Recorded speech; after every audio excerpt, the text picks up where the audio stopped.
अरे रूपा, जरा अपने पैरों को जल्दी जल्दी आगे बढ़ाओ, क्योंकि शाम होने से पहले हमें घर पहुंचना है। ओहो, आप भी ना कैसी बातें कर रहे हैं। मैं तो आपके पीछे पीछे ही चल रही हूँ। अब क्या उड़ के चलूँ आपके साथ? वैसे भी सुबह से चलते चलते मेरी हालत खराब हो गई है। ना तो कुछ खाया है आपने और ना ही मुझे कुछ खाने दिया है। अरे रूपा, घर चलकर जो चाहे वो खा लेना। आप चलो भी। उन दोनों को चलते चलते दोपहर हो जाती है।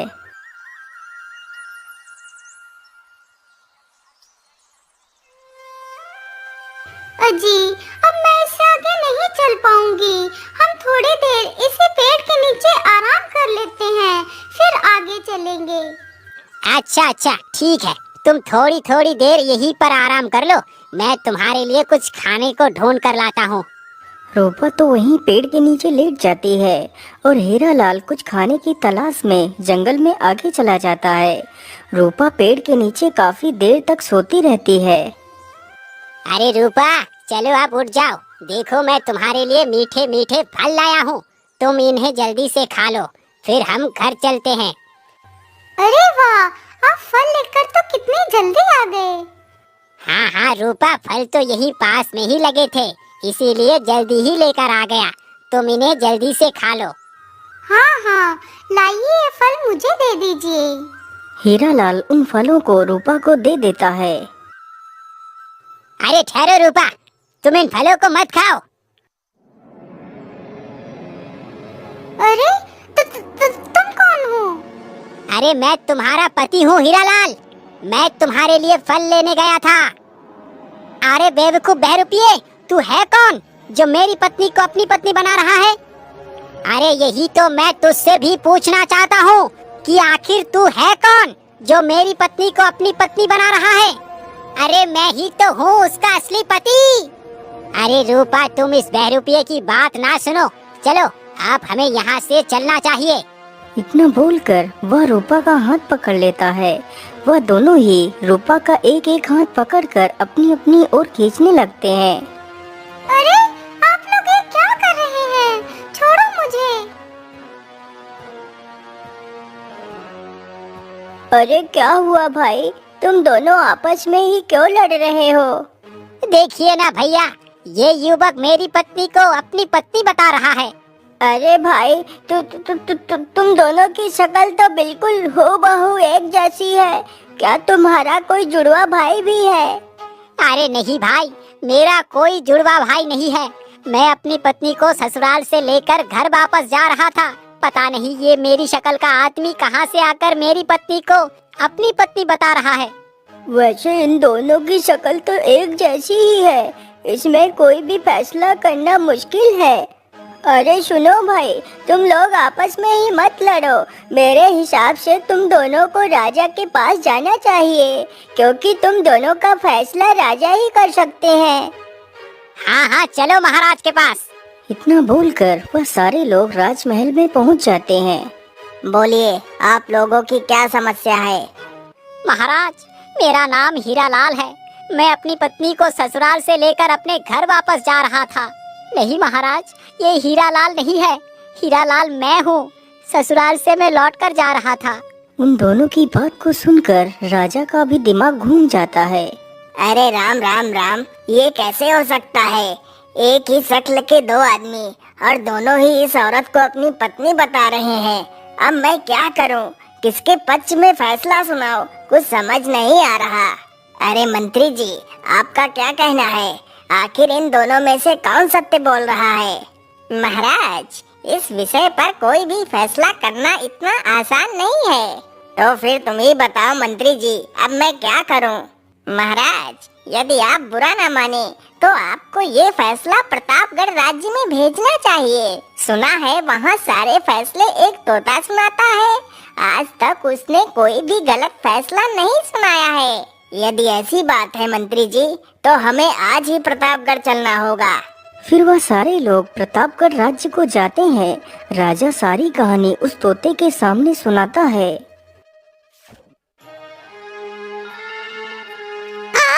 अच्छा, मामला थोड़ा सा गंभीर है। हे दिव्य तोते, मेरी पत्नी को इस बहरूपिया से बचा लो, क्योंकि मेरी पत्नी के अलावा मेरा इस दुनिया में कोई भी नहीं है। अरे नहीं तोते, ये आदमी झूठ बोल रहा है, ये मेरी पत्नी है। अरे रुक जाओ, आप दोनों शांत हो जाइए। ये पत्नी किसकी है, इसका फैसला अभी हो जाएगा।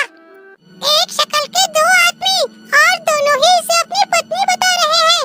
दाल में कुछ काला है। मंत्री जी, जल्दी से केतली मंगवाई जाए। तोते का आदेश होते ही एक केतली मंगवाई जाती है। देखो भाई, ये पत्नी तुम दोनों में से उसी को दूंगा जो इस केतली में घुसे और केतली की टूटी से बाहर आए। उसके बाद टूटी से घुसे और केतली के मुंह से बाहर आए। ठीक है तोते, मैं तुम्हारी शर्त को जरूर पूरा कर सकता हूँ। तो फिर दिखाओ मुझे, तुम इस केतली के अंदर कैसे घुसते हो और कैसे निकलते हो। इतना सुनकर वह आगे बढ़ता है और अपना आकार छोटा कर तुरंत ही उस केतली में घुस जाता है और केतली की टोटी से बाहर निकल आता है। फिर उस केतली की टोटी के अंदर घुस जाता है और बाहर निकल आता है। यह देखकर सभी लोग हैरान हो जाते हैं। वैसे युवक, क्या तुम इस शर्त को पूरा करने का प्रयास नहीं करोगे? लेकिन तोता, मैं भला इस केतली के अंदर कैसे जा सकता हूँ? मेरा आकार इतना छोटा नहीं कि मैं इसके अंदर जा सकूं। परंतु तोते, आपने ये कैसा न्याय किया? मुझे तो कुछ भी समझ नहीं आया। अच्छा तोते, अब मैं अपनी पत्नी को लेकर जाना चाहता हूँ। हाँ युवक, जरूर जाओ, लेकिन मेरे एक संदेह को दूर करने के बाद। संदेह? लेकिन कैसा संदेह? मैं कुछ समझा नहीं। युवक, मुझे संदेह बस इतना सा है कि क्या तुम वास्तव में ही इस केतली के अंदर गए थे? हाँ तोते, मैं तो सभी के सामने इस केतली के अंदर गया था। नहीं युवक, मैं तभी मानूंगा कि तुम अंदर गए थे जब तुम एक बार और इस केतली के भीतर जाओ। फिर मेरे मंत्री केतली के भीतर जांचेंगे कि तुम अंदर हो या नहीं। उसके बाद ही तुम अपनी पत्नी को यहाँ से ले जा सकते हो। ठीक है तोते, मैं तुम्हें फिर से दिखा सकता हूँ, जरा रुकिए। इतना कहकर वह युवक फिर से अपना आकार छोटा करता है और उस केतली के भीतर घुस जाता है। अरे मंत्री जी, जरा जाकर देखिए तो कि केतली के भीतर कौन है। मंत्री तोते के इशारे को समझ जाता है। वह तुरंत ही केतली की ढक्कन तथा केतली की टूटी को बंद कर देता है। वाह मंत्री जी, आपका तो कोई जवाब ही नहीं। अब आप जल्दी से इस केतली को ले जाकर कहीं दूर जमीन के नीचे दफन कर दे। हीरालाल, अब तुम अपनी पत्नी को ले जा सकते हो। तोते, आपकी जय हो, आपकी जय हो तोते। आपने असंभव को संभव कर दिखाया। मैं आपका ये उपकार कभी भी नहीं भूलूंगा। इतना बोलकर हीरालाल अपनी पत्नी को लेकर वहाँ से चला जाता है।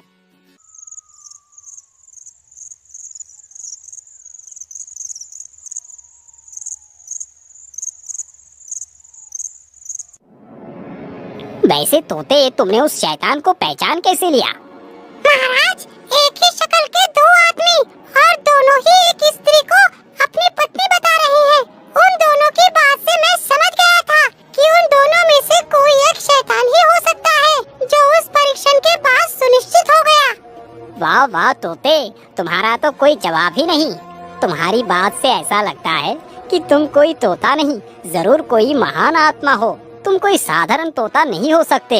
आखिर तुम कौन हो? रंजीत सिंह, तुम उचित कहते हो। मैं कोई तोता नहीं, मैं तुम्हारा मित्र राजा, मैं माणिक हूँ। तोते के मुख से यह बात सुनकर रंजीत सिंह हैरान ही रह जाता है। क्या बोला? तुम राजा माणिक हो, मेरे मित्र हो?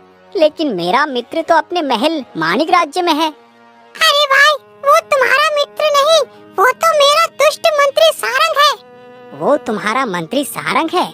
लेकिन सारंग तो राजमहल छोड़कर किसी दूसरे देश में चला गया था। नहीं मित्र, वो कहीं भी नहीं गया। वो राजमहल में ही मेरा शरीर धारण कर रह रहा है। लेकिन मित्र, ये सब कुछ कब और कैसे हुआ? ये बात तब की है जब मैं एक दिन अपने राज्य दरबार में बैठा हुआ था। महाराज, क्या हुआ सैनिक? तुम इतना परेशानी में क्यों दिखाई पड़ रहे हो? महाराज, हमारे राज्य में एक ऐसे महान संत आए हैं जिसने मरे हुए इंसान को भी जीवित कर दिया है। महाराज, यदि ऐसी बात है तो हमें उस महान आत्मा से जरूर मिलना चाहिए। मंत्री की यह बात सुनकर राजा साधु के पास जाता है। बाबा, अपने मरे हुए व्यक्ति को कैसे जीवित कर दिया? महाराज, ये एक सिद्ध विद्या है जिसे मैंने अपनी तपस्या से अर्जित किया है। बाबा, यदि आप बुरा ना माने तो क्या आप मुझे इस विद्या को सिखा सकते हैं? पुत्र, इस विद्या को मैं किसी को भी नहीं सिखा सकता। लेकिन क्यों महात्मा, आखिर आप इस विद्या को सिखा क्यों नहीं सकते? क्योंकि ये विद्या सीखने के बाद मनुष्य इस विद्या का गलत उपयोग करने लगेगा। कोई भी व्यक्ति प्रकृति के नियमों के विरुद्ध नहीं जा सकता। बाबा, मैं एक राजा हूँ। मैं इस विद्या का उपयोग जन कल्याण के लिए ही करूँगा। मैं ऐसा कोई भी कार्य नहीं करूँगा जो प्रकृति के विपरीत हो। यदि ऐसी बात है राजन, तो ठीक है, मैं तुम्हें विद्या जरूर सिखाऊंगा, लेकिन उसके लिए तुम्हें माधवी पर्वत पर आना होगा। ठीक है बाबा, मैं जरूर आऊंगा।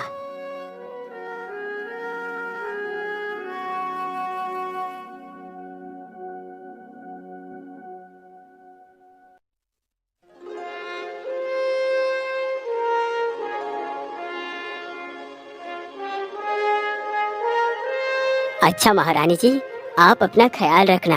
पता नहीं मुझे वहाँ पर कितने दिन लग जाए, कोई पता नहीं।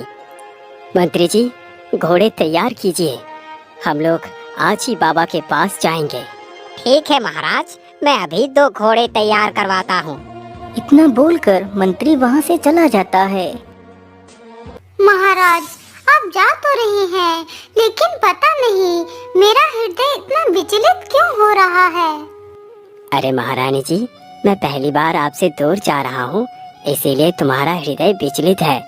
परंतु तुम परेशान ना हो, मैं जल्दी ही वापस आ जाऊंगा।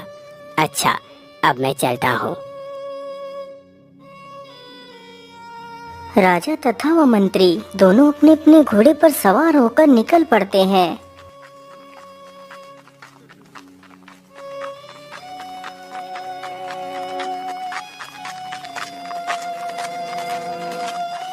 वह दोनों चलते चलते जल्दी ही माधवी पर्वत पर पहुंच जाते हैं।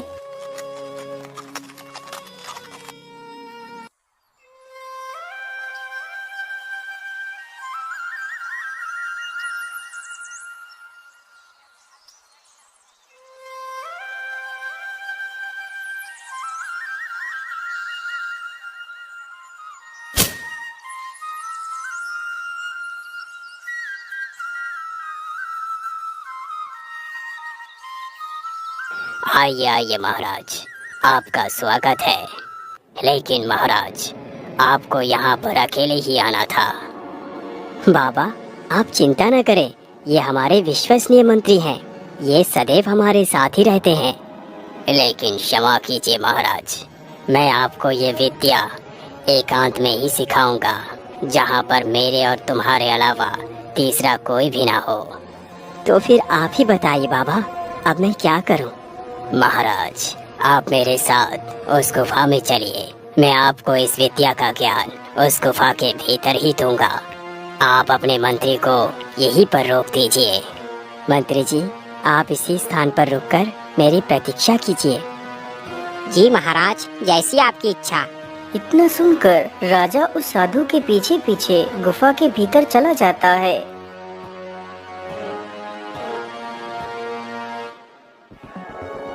अरे, ये राजा तो कितना स्वार्थी है। विद्या सीखने के लालच में मुझे यहीं छोड़कर चला गया। लेकिन मैं भी तुम्हारा मंत्री हूँ, आखिर मैं भी देखता हूँ कि ये साधु तुम्हें कौन सा विद्या सिखाता है। इतना सोचकर मंत्री भी चुपके से उस गुफा में घुस जाता है और छिपकर उस साधु की सारी बातों को सुनता है।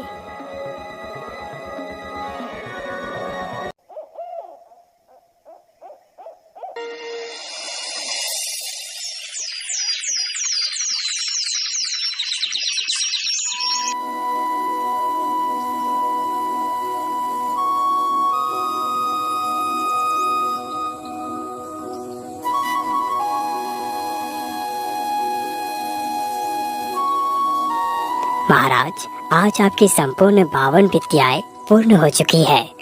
बाबा, ये सब कुछ आपकी कृपा से ही संपूर्ण हो पाया है। बोलिए बाबा, आपको क्या इनाम चाहिए? नहीं महाराज, मुझे कोई इनाम नहीं चाहिए। बस मेरी एक बात को याद रखना, वही मेरा इनाम होगा।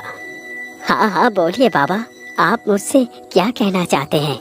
महाराज, आप इस विद्या को अपने तक ही सीमित रखना। ठीक है बाबा, मैं आपकी इस बात को याद रखूंगा। अच्छा बाबा, अब मैं चलता हूँ। इतना बोलकर राजा तथा मंत्री वहां से निकल पड़ते हैं। राजा और मंत्री चलते चलते घने जंगलों से होकर गुजरते हैं। राजा ने 52 विद्याएं सीखी थी और उसके मंत्री ने भी छिपकर 52 की 52 विद्याएं सीख ली थी।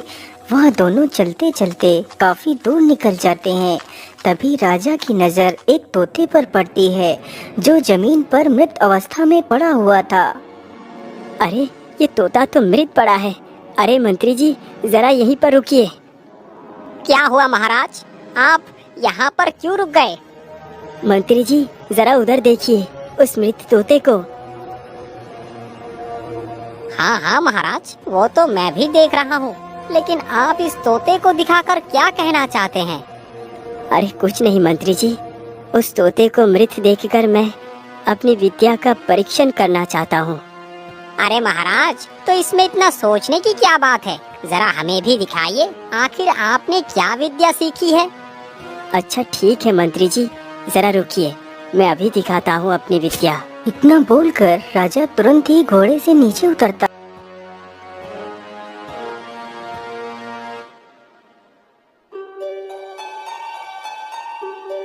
राजा अपनी विद्या से अपने शरीर को छोड़कर अपने प्राणों को तोते के शरीर में प्रवेश करता है। उधर मंत्री अपने शरीर को छोड़कर राजा के शरीर को धारण कर लेता है और तुरंत ही उठकर उस तोते पर झपटता है, लेकिन तोता वहां से उड़ जाता है।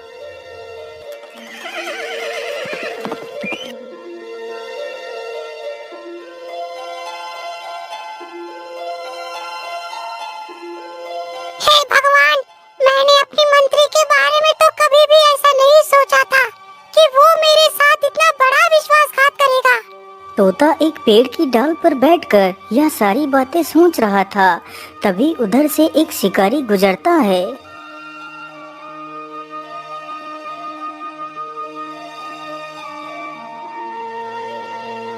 ओ शिकारी भाई, क्या आप मुझे कुछ अनाज के दाने खिला सकते हैं? मैं बहुत भूखा हूँ। लेकिन मैं तुम्हें दाने क्यों खिलाऊं? इसमें मेरा क्या फायदा? शिकारी, मैं तुम्हें दानों के बदले में ढेर सारा धन दिला सकता हूँ, जो तुमने कभी अपने सपने में भी नहीं सोचा होगा। तोते की यह बात सुनकर शिकारी के मन में लालच आ गया। यदि ऐसी बात है तोते, तो ये लो, मैं तुम्हें सारे दाने खिलाता हूँ। इतना बोलकर शिकारी सारे अनाज के दाने जमीन पर बिखेर देता है। तोता जल्दी ही नीचे आता है और सारे अनाज के दानों को चुगने लगता है। कुछ ही देर में तोते ने सारे दाने चुन लिए। तोते, मैंने तुम्हें दाने खिला दिए, अब तुम जल्दी से मुझे खजाना दो। शिकारी भाई, खजाना तुम्हें मैं नहीं दूंगा, खजाना तो तुम्हारे राज्य के राजा देंगे। मुझे राजमहल लेकर चलो, मैं तुम्हें वहाँ पर ढेर सारा खजाना दिलाऊंगा। फिर उस शिकारी ने मुझे आपके हाथों बेच दिया। मित्र, ये तो बहुत बड़ा विश्वासघात किया उस दुष्ट मंत्री ने। वैसे मित्र, क्या तुम अपने वास्तविक रूप पे नहीं आ सकते हो? मित्र, मैं अपने वास्तविक रूप में तो आ सकता हूँ, यदि तुम मेरी मदद करो तो।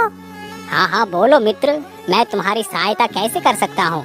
फिर तोता अपनी सारी योजना को राजा के कान में बताता है।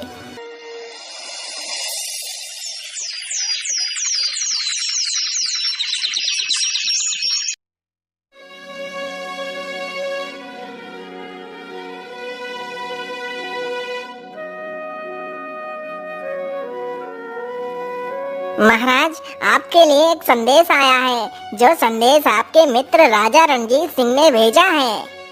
हाँ हाँ सैनिक बोलिए, हमारे मित्र ने क्या संदेश भेजा है? महाराज, उन्होंने आपको भोज के लिए आमंत्रित किया है। आखिर ये रंजीत सिंह मुझे क्यों बुला रहा है? क्या बात हो सकती है? यदि मैं बुलावे पर गया नहीं तो उससे मुझ पर संदेह हो जाएगा।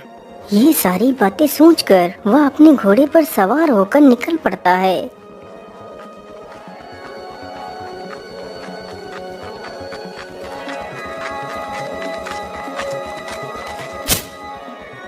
आइए आइए मित्र, आपका स्वागत है हमारे राज्य महल में। बोलिए मित्र, आपने हमें कैसे याद किया? क्या मैं अपने मित्र को याद भी नहीं कर सकता? हाँ हाँ महाराज, क्यों नहीं। एक मित्र को मित्र याद नहीं करेगा तो फिर कौन करेगा?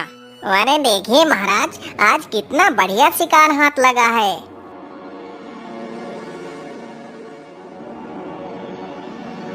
अरे वाह वाह वाह, ये हिरन तो कितना सुंदर है। इसकी सुंदरता देखकर तो आंखें हट ही नहीं रही। मृत अवस्था में ये इतना सुंदर दिख रहा है। यदि ये जीवित होगा तो कितना सुंदर होगा। काश कि मैं इसकी सुंदरता को इसकी जीवित अवस्था में देख पाता। अरे महाराज, इसके लिए आप इतना दुखी क्यों होते हैं? यदि आपको इसे जीवित देखना है तो मैं अभी इसे जीवित कर देता हूँ। परंतु मित्र, आप इसे जीवित कैसे कर सकते हैं?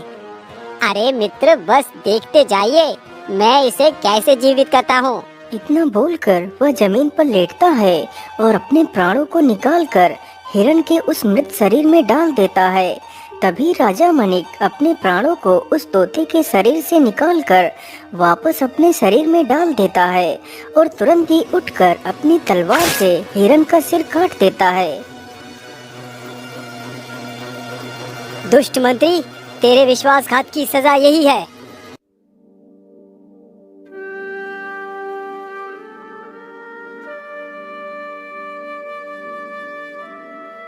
अरे दुष्ट, तुम मेरी इजाजत के बिना अंदर कैसे आया? अरे महारानी, आपको क्या हुआ? मैं आपका पति हूँ। आखिर मुझे तुमसे मिलने के लिए इजाजत की क्या आवश्यकता है? अरे मूर्ख, अपने इस गंदे जबान से मुझे अपनी पत्नी कहकर संबोधित मत कर, क्योंकि तू मेरा पति नहीं है। महारानी जी, मैं ही तुम्हारा पति हूँ, मेरा विश्वास करो। महारानी जी, महाराज सत्य कह रहे हैं, यही आपके पति हैं। क्षमा करें महाराज, लेकिन मैं आपको अपना पति तभी स्वीकार करूंगी यदि तुम्हारे बुलाने पर तुम्हारा सबसे प्रिय घोड़ा तुम्हारे पास आ जाए। तभी मैं मानूंगी कि आप ही मेरे पति हैं। लेकिन मेरा प्रिय घोड़ा है कहाँ? वो अस्तबल में तो नहीं है। महाराज, आपका घोड़ा जंगल की ओर भाग गया था, तब से वह लौट कर वापस नहीं आया है। आप चलकर उसे आवाज दीजिए, शायद आपके बुलाने से वह आ जाए। हाँ हाँ, चलिए हमारे साथ। इतना सुनकर सभी लोग राजा के साथ जंगल में जाते हैं। बहादुर, तुम कहाँ हो? देखो, मैं तुम्हें लेने आया हूँ। मुझे तुम्हारी मदद की आवश्यकता है। इसी प्रकार राजा जंगल में 2-3 बार आवाज लगाता है। बहादुर, तुम कहाँ हो? देखो, मैं तुम्हें लेने आया हूँ। मुझे तुम्हारी मदद की आवश्यकता है। अपने मालिक की आवाज जैसे ही घोड़े के कान में पड़ती है तो वह दौड़ पड़ता है और जल्दी ही राजा के पास पहुंच जाता है। यह दृश्य देखकर महारानी हैरान ही रह जाती है। राजा प्यार से अपने घोड़े को सहलाता है। महारानी जी, अब तो आपको यकीन हो गया कि मैं ही असली राजा हूँ और मैं ही तुम्हारा पति हूँ। महाराज, मुझे क्षमा कर दीजिए, मैं आपको पहचान नहीं पाई। महारानी जी, आप दुखी ना हो, ये परीक्षण करना भी उचित था।